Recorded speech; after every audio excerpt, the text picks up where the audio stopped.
I was 19 years old turning up at basic training, and I still had that like element of that fat shy kid that was like chasing me around. So like when I turned up, I remember turning up at the train station, and you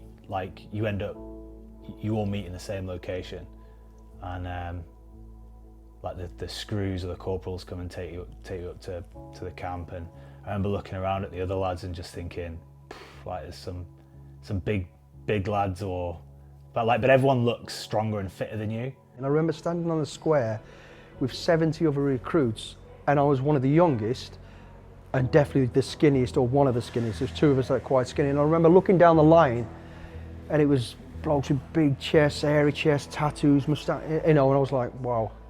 And I was a skinny little kid thinking, I'm out my depth. There's no way I'm going to be able to compete with these people.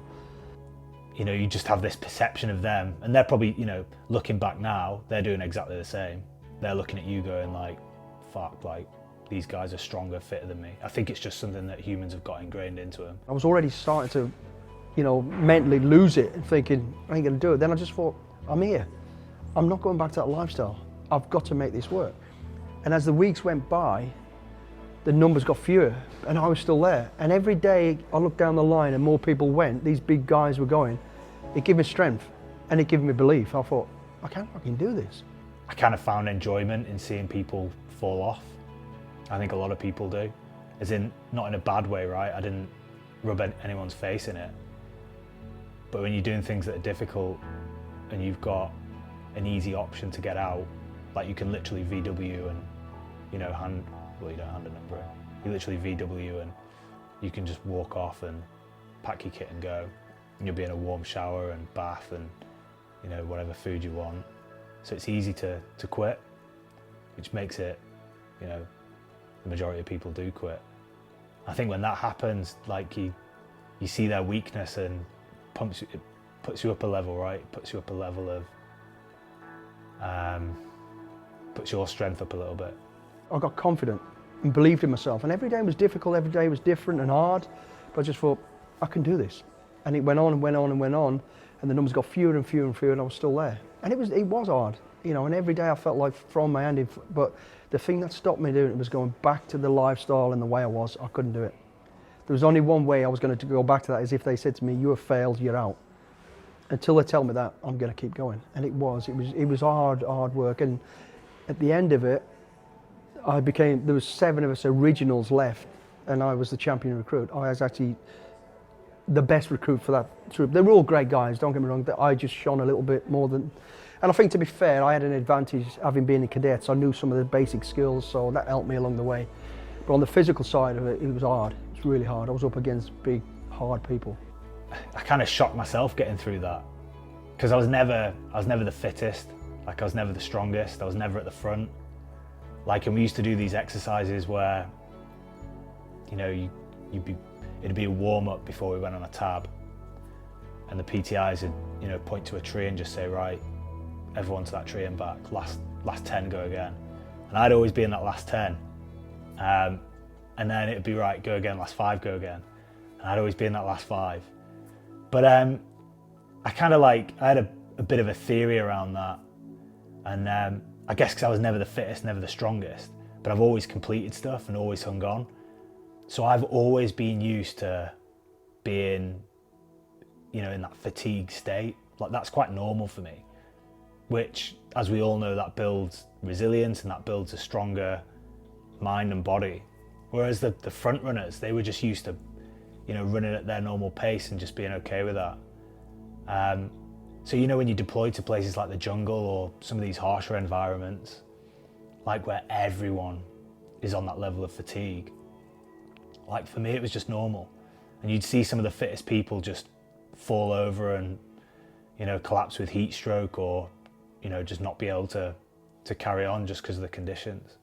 One of the things the British military wasn't good at, I don't know if it is now, hopefully it is, was decompression. You go to a war conflict and the tempo is massive, as you can imagine. The work rate is massive. There is no finish line.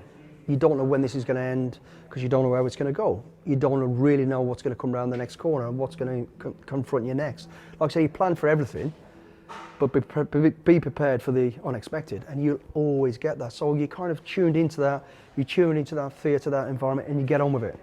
The last 3 months of a tour was quite a kinetic, fast-moving. You know, we were going out on jobs most nights, and I'd come back from. So we literally did. Yeah, it was a busy time in that tour, and you know, we were going out on multiple jobs most nights, and to the point that when we did our handover consisted of just going out on the ground.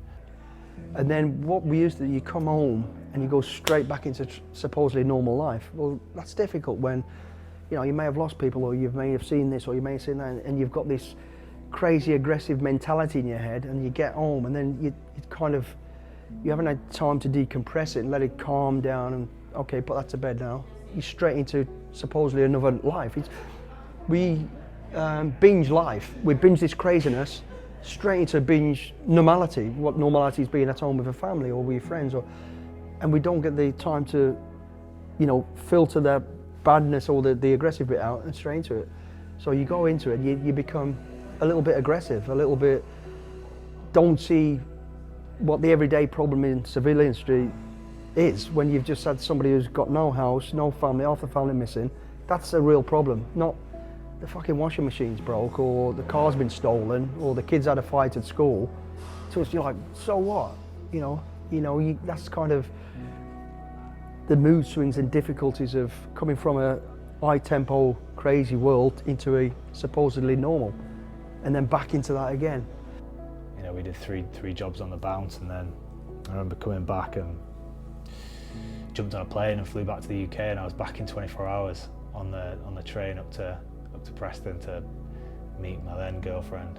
And I knew inside that like something wasn't right, and you know, you call it PTSD or whatever, but it was just like a feeling that I had inside that you'd just gone through this, you know, you'd just gone through a massive change in environment and emotion and what's been going on, and you've literally just, you know, 20 hours later, 24 hours later, you're in a completely different environment.